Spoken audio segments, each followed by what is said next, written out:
오늘은 3.1절입니다. 104년 전 대한독립만세를 외쳤던 선조들의 정신을 되새기게 됩니다. 오늘 3.1절을 맞아서 일제강점기 당시 한국 천주교의 상황을 생각해보는 시간 마련했습니다. 한국교회사연구소 선임연구원이신 이민석 대건 안드레아님 나오셨습니다. 연구원님 안녕하세요. 네, 안녕하십니까. 네, 한국 천주교회가 일제강점기 당시에 정교 분리를 내세우면서 신자들의 독립운동 참여를 금지했던 것으로 알고 있습니다.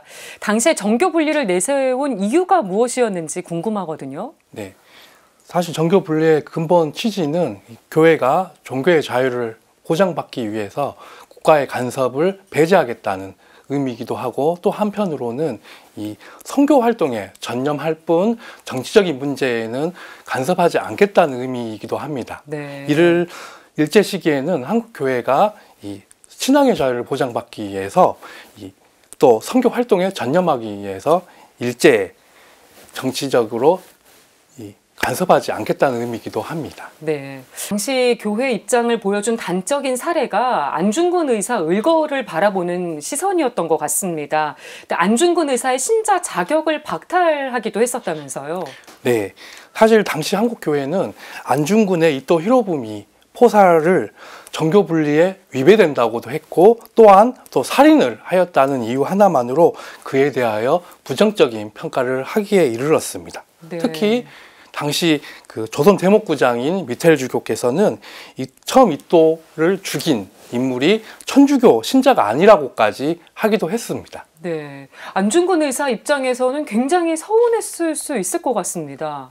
네, 더군다나 심지어는 당시에 천주교 기관지라고 평가받는 경향신문에서 안중근 의거를 보도하지 않고 심지어 이토 히로부미의 그 사망 소식을 소개하면서 이토를 추모하기에 이르기도 했습니다. 네, 그랬던 한국 천주교회가 안중근 의사를 바라보는 시선이 달라졌다는 걸 최근 많이 느끼게 됩니다. 이런 변화를 좀 어떻게 봐야 될까요? 네, 이 변화는 사실 지금부터가 아니었고요. 1970년대부터 이 변화의 흐름은 보였습니다. 네. 예를 들면 한국 교회 내에서 안중근에 대한 재평가 작업이 시작이 됐는데, 그 시발점이 1979년에 안중근 탄생 100주년 기념식이랑 안중근 추모 미사가 있었고요. 그 이후로는 저희 한국교회사연구소에서 1993년에 학문적으로도 안중근의 신앙과 민족운동을 재평가하기에 이르렀습니다. 그렇군요. 그러니까 훨씬 오래전부터 재평가 작업이 이루어져서 이어져 오고 있었던 거군요. 네, 특히 또 심포지엄 때 이 김수환 추기경께서 이런 말씀을 합니다. 일제 치하에 교회가 안의사 의거에 대한 바른 판단을 내리지 못하고 여러 잘못을 범한 것에 대해 연대 책임을 느낀다라고까지 하면서 재평가 작업에 힘을 실어줬습니다. 네, 또 지난해 서울대교구가 봉헌했던 기림 미사도 그런 걸 보여주는 좋은 또 일이었던 것 같습니다. 네. 네. 오늘 3.1절이어서요. 그 일제강점기 당시에 그런 정교분리 정책 속에서도 3.1운동에 참여한 성직자나 신자들이 있었던 것으로 알고 있거든요. 네. 어땠었나요?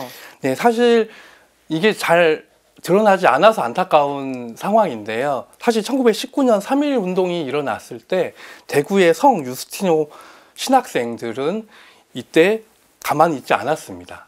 이 만세운동에 참여하려고 노력을 했었고요. 네. 또 서울 대목구 안에서도 이 신학생들이 이 만세운동에 참여를 하려고 했으나 그 당시 이제 대목구장의 반대에 의해서 이 참여를 하지 못했다는 그런 사실이 있기도 했습니다. 네, 신자와 성직자들 또 신학생들까지 이렇게 참여를 했었다는 것.